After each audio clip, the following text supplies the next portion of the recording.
আমরা 2টা বাজে রওনা হয়েছি রাত্রে 22 তারিখ, তা হলো আমাদের 3:30 বাজছে। 3:30 4টার দিকে আমরা এসে এই রিসোর্টে পৌঁছাইছি।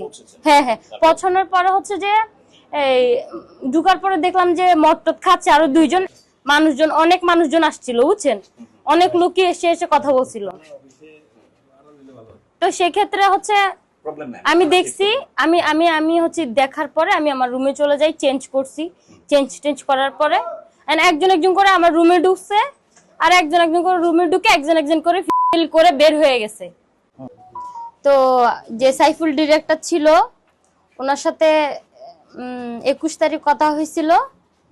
তো 21 তারিখ হচ্ছে যে উনি বলছে যে 22 তারিখ শুটিং হবে, 22 তারিখ আইসো রাজ রিসোর্টে।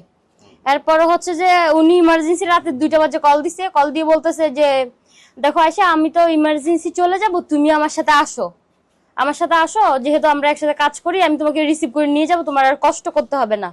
তাই আমি ভাবলাম যেহেতু উনি আমার পরিচিত, তাই যাই ওনার সাথে। উনি নিচে এসে আমাকে ড্রপ করে নিয়ে গেছে আমার বাসার নিচ থেকে। এরপর হচ্ছে রাজ রিসোর্টে আসছে। আমি রাজ রিসোর্টে আমি কখনো আসি নাই, যার জন্য আমার সঠিকভাবে মনে ছিল না, খুঁজে বের করতে হ্যাঁ কষ্ট হয়েছে অনেক।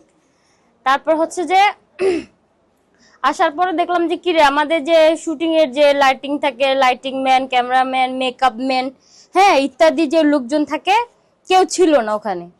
এরপরে হচ্ছে যে নাসির, ডিরেক্টর নাসির, আরো আছে ডিরেক্টর নাসির উদ্দিন, কি যেন ওনার নাম। তো হ্যাঁ হ্যাঁ, উনি আরটিভিতে এখন নিয়মিত কাজ করতে, সাপ্লাই দিতেছে নাটক আরটিভিতে। ডিরেক্টর নাসির, হ্যাঁ ডিরেক্টর নাসির, এবং হচ্ছে কি উনি সব চ্যানেলে কাজ করাইছে, ওনারা সবাই চিনে। হ্যাঁ হ্যাঁ, পরিচিত আগে থেকেই। তারপর হচ্ছে যে আসার পরে দেখলাম হচ্ছে কি যে ওখানে আরো দুজন লোক ছিল। তো আমি আসলে এগুলা, আমরা 2টা বাজে রওনা হয়েছি রাত্রে 22 তারিখ, তা হলো আমাদের 3:30 বাজছে। 3:30 4টার দিকে আমরা এসে এই রিসোর্টে পৌঁছাইছি। হ্যাঁ হ্যাঁ, পৌঁছানোর পরে হচ্ছে যে এই ঢুকার পরে দেখলাম যে মদ খাচ্ছে আরো দুইজন, যেহেতু অনেক মানুষজন আসছিল বুঝছেন, অনেক লোকই এসে এসে কথা বলছিল। তো সেক্ষেত্রে হচ্ছে আমি দেখছি, আমি আমি আমি হচ্ছে দেখার পরে আমি আমার রুমে চলে যাই, চেঞ্জ করছি। চেঞ্জ করার পরে একজন একজন করে আমার রুমে ঢুকছে, আর একজন একজন করে রুমে ঢুকে একজন একজন করে ফিজিক্যাল করে বের হয়ে গেছে। আপনি মূলত পেশায় কি করেন? মূলত আমি এমনি নরমাল একটা আর্টিস্ট, মাঝে মধ্যে কাজ টাজ করি। আমাদের কেরানীগঞ্জে বাড়ি আছে। আপনি বিবাহিত? না না। আচ্ছা, তো এত রাতে আর্টিস্টরা এই রিসোর্টে আসবে কেন? আসলে এত রাতে আর্টিস্ট কখনো রিসোর্টে আসে না, যেহেতু উনি পরিচিত ছিল।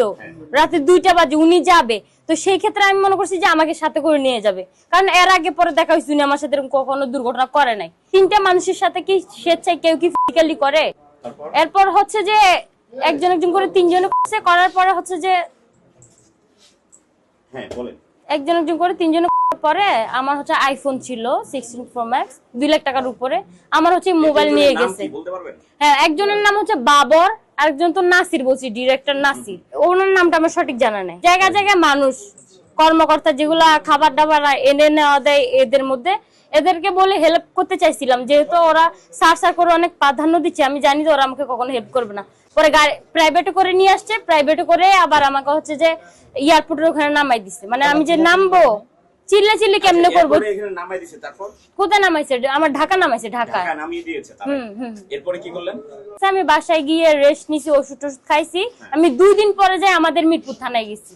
মিরপুর থানা থেকে মূলত আমাকে এখানে পাঠাইছে।